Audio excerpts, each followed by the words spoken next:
priority na trabaho ng Quadcom kung paano pabagsakin yung imahe ng Duterte, ng mga Duterte at kanya mga kaalyado. Kasi nga, election period na eh. Ayun ang lumalabas ngayon. Bakit siya nagpupumilit yan at nakapahabang investigasyon na ginagawa nila. Halos araw-araw yun na lang to inculcate into the minds of the Filipino people how bad the Duterte administration was. Yun ang kailangang gustong palabasin.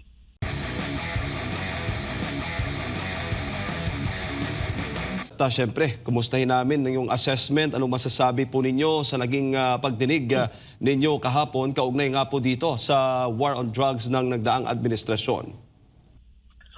Well, as I've said, at least two points. 2 points yung na-achieve natin kahapon. Number one, yung we heard from the horse's mouth what was his take about the war on drugs galing mismo kay Pangulong Duterte. Ginawa niya yon dahil nga sa sitwasyon na kailangan talagang gawin, kailangan talagang i-address ang problema ng droga. And he made it as his campaign promise. And when he became the president, he delivered on his campaign promise. Whatever the accomplishment or whatever the shortcomings of that war on drugs, sabi niya, ako mismo ang mananagot. Huwag niyo idama yung mga polis na sumusunod lang sa utos ko. Ako ang kasuhan ninyo. Kung gusto niyo kong kasuhan niyo ako. So, yun, narinig natin yun. At pangalawang punto, yung revelasyon ni Colonel Grijaldo na nakita natin kung paano pala sila doon na minamanipulate, no? Paano sila magpapabricate ng mga testimonya ng mga witnesses, paano nila hinaharas para lang ma-achieve nila yung kanilang goal na talagang sisiraan yung Duterte administration. So, yun po, super ang nakita ko kahapon.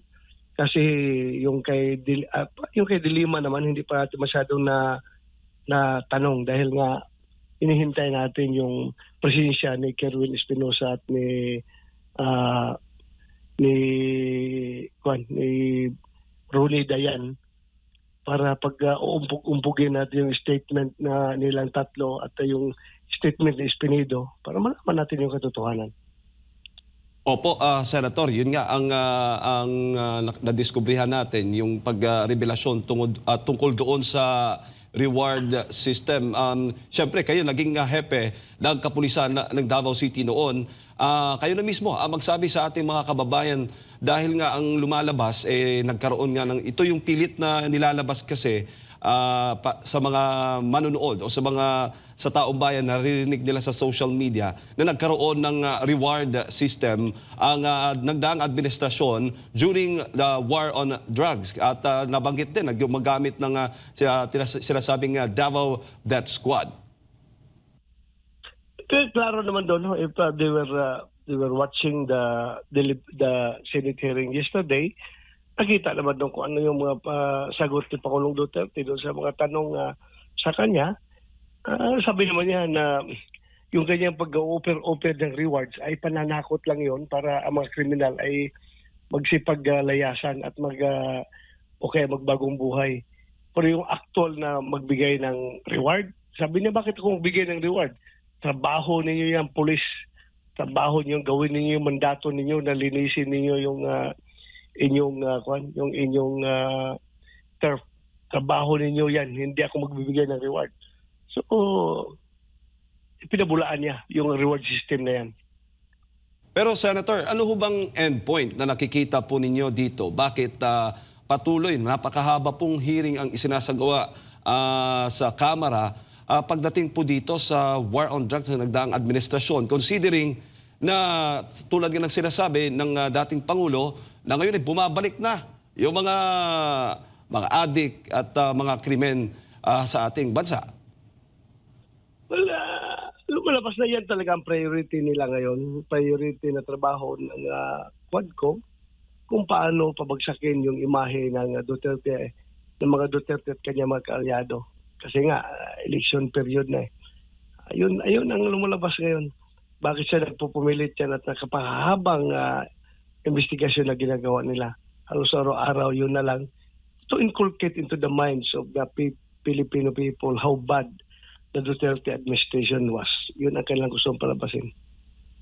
Opo, balik lang ako mamaya, Senator, para sa mga karagdagang katanungan, ipasa ko muna kay Partner Admar. Senador, maayong buntag. Ang isa sa mga mahalaga na talagang na-appreciate ng taong bayan habang nagbabasa ako sa mga komento ng mga netizen is yung na-establish muli ng dating Pangulo, yung pagdanais niya na masawata yung kriminalidad at yung illegal na droga at dito siya galit. Kasi parang ang lumalabas, parang pinoprotektahan pa nila yung mga nasa likod nitong kriminalidad, itong illegal na droga. How about yung mga naging biktima or possible pa na magiging biktima nitong illegal na droga na talamak pa bago pa man umupo ang dating Pangulo? Yun nga tumalabas, no. Para bang bumaligtad ng panahon, ang naging hero na ngayon, yung mga naging hero at pinapaniwalaan at pinapakinggan ay yung mga convicted na drug trafficker, yung mga drug lord at saka yung mga drug protectors. Yun na lang ang pinapakinggan at yung inuusig yung mga pulis na naghahabol sa kanila. Parang gano'n ang nangyari para bumaligtad ang mundo. Doon naman kay Colonel Espinido po, Senador, parang nag-iba yung kanyang, meron ka bang napansin na pagkakaiba doon sa kanyang mga pahayag sa Quadcom dito sa Senate hearing? Yes, kaya nga nawalan akong gana kasi gusto ko nga sana siyang pitpitin ng husto tungkol doon. Kaso lang, I was holding back my punches dahil nga wala pa yung I need the appearance of Kerwin Espinosa at si Ronnie Dayan para pagbabangga-banggain, pag-untog-untugin natin yung kanilang statement patungkol doon kay Dilima. Kaso lang, wala, hindi sila sumipot. At yung kanyang revelasyon kahapon na sinasabi niya na walang yung patayan ay nangyayari kapag lumaban lang ang mga kalaban. So parang ini-withdraw niya yung statement niya in effect doon sa kanyang, yung statement niya doon sa Quadcom. Parang ganun ang lumalabas. So sige lang, papalo upin natin yan na next hearing. Kasi si dating Pangulong Rodrigo Duterte, consistent naman, banggit nga ito ni Senadora Coco Pimentel na sa kanyang mga pronouncement, sasabihin niya patayin, pero sa dulo or sa kalagitnaan ng kanyang mga statements, sinasabi pagmanlaban. Walang pagbabago po mula noon hanggang ngayon, pati yung mga dating PNP chief, pati na rin si Colonel Espinido, ganito rin yung mga sinasabi. Papatayin or kung manlalaban kaysa sa maunahan, di po ba, Senador? Yes, totoo 'yun. Totoo 'yun. Talagang at saka yung yung kasi yung alam mo na yung in-interpret nila to their advantage, yung kagaya nung memorandum circular na inisyu natin about the term neutralize. Doon kinakapitalize ni Shell Jokno yung neutralize palagi, insisting siya na patayin daw, patayin. Ilang beses natin in-explain yan na hindi lang patayan yan, yung neutralize, ibig sabihin yan, aristuhin, pasurinderin, aristuhin, kasuhan, ikulong, at pwede mangyari ang patayan kapag sila ng laban at didepensa sa sarili yung pulis, so pwede mangyari may patayan. Pero hindi talaga hindi talaga ang the sole meaning of it is patay. Yun ang at least expert din kahapon, kahit na ilang beses natin na in-explain, no? Is na klaro kahapon. At ito naman ay sinang-ayunan ng mga lahat ng mga nagdadaan na former chief PNP. And nakikita ng taong bayan based sa mga komento na yung pagkaka-miss nila sa estilo ng pamumuno, lalo na ngayon na balik na naman, sabi ng mga taong bayan, ang illegal na droga, natatakot na naman sila, yung kriminalidad nandyan lang sa tabi, at yung mga pronouncement ng dating Pangulo na matapang kontra dito sa kriminalidad at illegal na droga, yun yung hinahanap nila po sa kasalukuyan. Makita mo, kahit na binabawalan yung mga tao doon kahapon sa gallery sa gilid ng session hall na binabawalan na pumalakpak, ay hindi mapigilan ng mga tao. Kahit na mismo mga empleyado na yun ng empleyado ng Senado yun, ha. Alam nila yung rules doon sa session hall na bawal pumalakpak. Pati mga waiter nga na nagsiserve ng pagkain doon ay napapalakpak rin. Kaya nga nakita mo yung feeling ng ordinaryong tao towards the war on drugs at saka yung kanila paghanga at pagmamahal kay dating Pangulong Duterte. Hindi lang mapipigilang pumalakpak kahit ilang beses na silang sinusuway ay yung pinagbabawalan ng Sergeant at Arms. Diyan mo nakikita ang totoong pulso ng masa.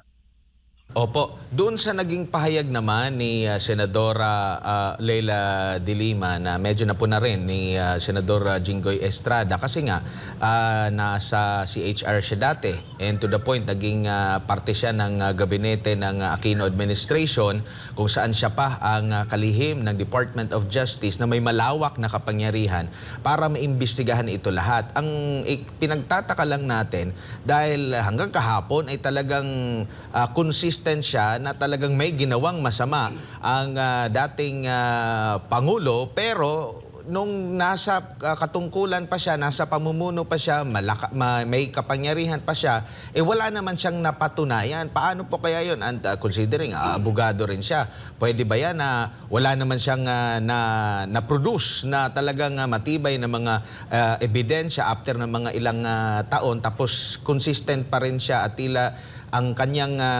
pinalalabas na talagang merong ginawang kasalanan ang Duterte administration? Kaya nga siya nasita ni Senator Jinggoy, no? For how many years? Ang haba ng panahon na nagdaan nung siya ay nasa power. Wala man lang siya na-file na kaso kahit isa laban kay Pangulong Duterte. So, lumalabas, nakagaya rin siya, parang pareho lang siya doon ng pare no, na representa ng data kahapon na parang propaganda. Hanggang propaganda lang kayo.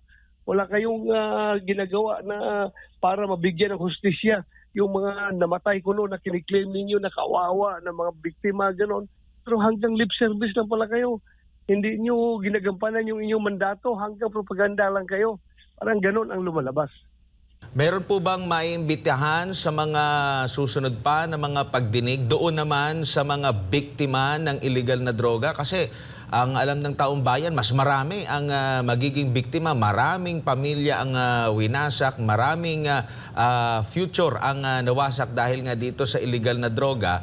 Dahil tila yung mga ano lang meron pa nga umamin na sila'y nagtutulak ng illegal na droga pero sinasabing sila ay biktima. How about yung mga talagang naging biktima naman ng illegal na droga po, Senador? Siguro, kung meron mag-volunteer, the committee is willing to invite them. Sana merong mag-volunteer dyan at imbitahan natin. Opo, Senator, ano po ba yung masasabi ninyo doon po sa isa sa mga resource person ninyo, yung uncle ni Kian de los Santos sa pagdinig po kahapon? Ako ngayon nagtataka, bakit siya ang humarap? Bakit hindi niya pinaharap yung tatay? Yung tatay mismo, bakit siya ang humaharap? At I never mentioned the pangalan niya na sangkot siya sa droga at bakit siya feeling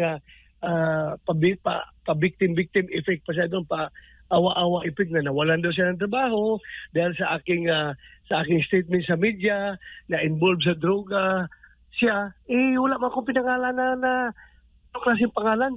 Ang nabanggit ko lang doon based doon sa testimonya ng mga pulis kaloocan na nakonbikto na sabi sila sa akin, sir, tingnan mo yung Kian de los Santos. Tingnan mo kung hindi ba adik tingnan mo na, natutunaw na yung mga panga, natutunaw na yung mga ngipin. Oh, tingnan mo ko yung interview. Adik na adik. Yun lang naman sabi ko. Yun lang naman ang nasabi ko. At yung mga mga siga daw ng mga uncle niya diyan sa Caloocan. Siga, yun lang sinabi ko. Wala mo kung particular na sinabing pangalan niya. Bakit siya nagpapaawa-awa effect pa doon at siya ang naglalakas loob kung meron man dapat yung father. Opo, kasi may mga naalala natin na nung panahon nga na nangyari itong kay Kian de los Santos ay mismong dating Pangulong Rodrigo Roa Duterte kumausap doon sa pamilya. Andun ho ba kayo, Senator? Doon sa pagkausap sa mismong tatay at nanay ni Kian de los Santos? Hindi ko ma-remember kung nakasama ako noon, ha. Parang hindi ata ko nakasama. Hindi ko maalala. Pero yung pagdating doon sa kasi sinasabi na parang walang awa, pinapatay yung halos mga kabataan kasing pinoportray kasi Senator na namamatay during drug war. Ano ho bang masasabi niyo diyan? Well, pareho tayo ng pakiramdam. Lahat tayo galit kapag ang bata ay pinatay. Walang kalaban-laban. Kawawa ang bata eh. Kahit na anong sabihin nila, kahit anong, yung mga pulis na convict na ngayon, no? Ang explanation nila sa akin was that, Sir, alam nyo bakit nadama yan si Kian de los Santos? Kasi yung may nahuli kami na isang puser, ang tinuturo na supplier nila ay yung isang tomboy na puser dyan sa Caloocan. At matinik masyado ito, Sir. Hindi siya nahuli-huli dahil ang style niya ay yung kanyang droga na pinapasa doon sa mga puser ay hindi niya pinapasa direkta, dinadaan niya sa tindahan na binabantayan ni Kian de los Santos. Yung bata naman, we don't know kung inosente siya, alam ba niya na droga itong iniiwan doon sa kanila at doon pinipick up ng mga puser na pinapasahan sa droga, doon pinipick up sa tindahan, iniiwan. Nagkataon na si Kian minsan ay nagbabantay sa tindahan, kaya siya nadamay. Pero sabi ko, kahit na nadamay siya, bakit niyo pinatay? Bakit niyo binaril yung bata? Kawawa ang bata. Opo. Dapat alagaan ang bata, hindi patayin. Kaya nga sila na-convicto dahil sa ginawa niya pagpatay doon sa bata. Yun naman, address naman ng ating justice system yung kaso na yan, na konbiktado yung mga suspect. So ano pang pinagkuhan nitong pinapapila nitong uncle ni Kuan na trying to portray himself as kawawa ko, no, nawalan siya ng trabaho dahil ganun. Awan ko lang silang hayaan mo lang natin sila, natin sila. Yung mga sinasabi naman po ni Senator Risa Hontiveros to dating Pangulong Duterte, anong masasabi mo doon? Hindi na ako kailangan magkomento pa kay very clear naman nung sagot ni Pangulong Duterte. Huwag mong i-wholesale lahat yung lahat ng mga pangyayari because guilt is personal. Paano niya sagutin yung kasalanan nung isang pulis na si Raulo na pumapatay ng tao, tapos porque siya ang presidente, siya ang may kasalanan ngayon. Very clear na hanggang policy statement lang siya. Ito yung pulisiya na gusto ko. Hulihin ninyo yung mga gumagamit ng droga at kapag nanganganib ang buhay ninyo, dapat hindi kayo mamamatay. Yung mga kalaban dapat ang mamamatay, hindi kayo. So very clear naman na pagkasagot ni President Duterte na guilt is personal. Tapos na, tapos na. Guilt is personal. Opo. Senador, isa sa mga patunay din na hindi nyo kinukonsente during po sa inyong pamumuno sa PNP hanggang sa nagkaroon po ng conviction, di po ba? Doon sa mga pulis na sangkot dito kay Kian de los Santos? Yes. If you can i-backtrack na yung mga recording ng mga TV interview ko, galit na galit ako doon sa pangyayari na yun. At talagang hindi natin kinukonsente yan. Kahit ano pa explanation nila. Bata yung pinatay. Kaya tama lang rin na kung talaga na konbikto. Opo. Huli na lang mula sa akin, Senator, dahil naglabas po ng pahayag si Executive Secretary Lucas Bersamin hinggil nga po doon sa naging statement ni dating Pangulong Duterte sa pagdinig na yung krimen sa bansa ay nananatili pa rin daw laganap sa Pilipinas. At sabi ng ES o ni Executive Secretary Lucas Bersamin, walang katotohanan yung naging statement. At maging itong Department of Justice ay naglabas din ng pahayag at nagbigay ng datos na kanilang ipinasa kay President Marcos Jr. na yung recorded crimes, total recorded crimes mula July 1, 2022 hanggang January 31, 2024 ay nasa higit 300, nasa 324,000 mahigit. At ito ay 10.66% na pagbaba mula noong 363,000 na mahigit na mga krimen na naitala between December 1, 2020 hanggang June 30, 2022. Ano ho ba yung masasabi ninyo dito? Lalong-lalo na kung totoo yung data na yan, no? Kung totoo yung data na yan, maganda yan. I laud them for that. Wala na accomplishment yan as far as peace and order is concerned. Pero the real measure kasi ng peace and order, yung pakiramdam ng tao doon sa kalsada.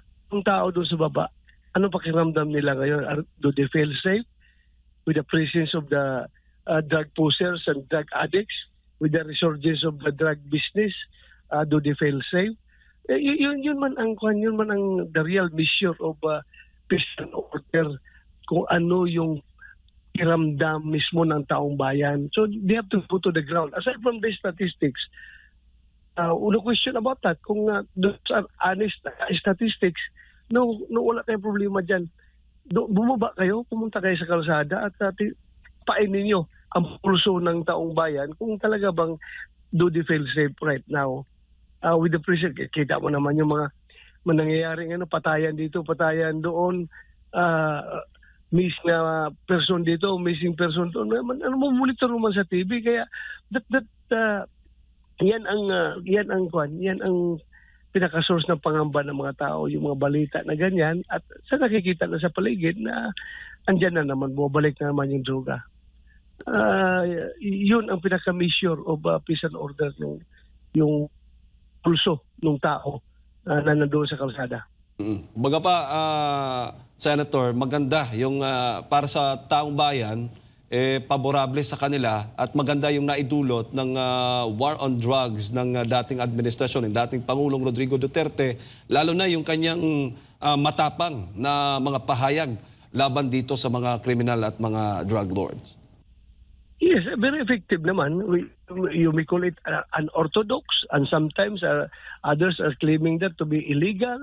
Sometimes others are claiming that to be immoral. But most of the people claim it to be a successful approach. So whatever it takes, as long as the people feel safe because of the program that you are implementing, then at least you have succeeded in the implementation of your mandate as the president of this country. Opo, at sabi pa nga ng dating Pangulo kahapon, continuing problem ito. Hindi ito, parang kasi tinatanong siya kahapon kung naging successful, pero sabi niya, continuing problem na dapat ipagpatuloy ng mga susunod na leader ng bansa para tuluyan na ngang mawala, mapuksa itong illegal na droga, Senator.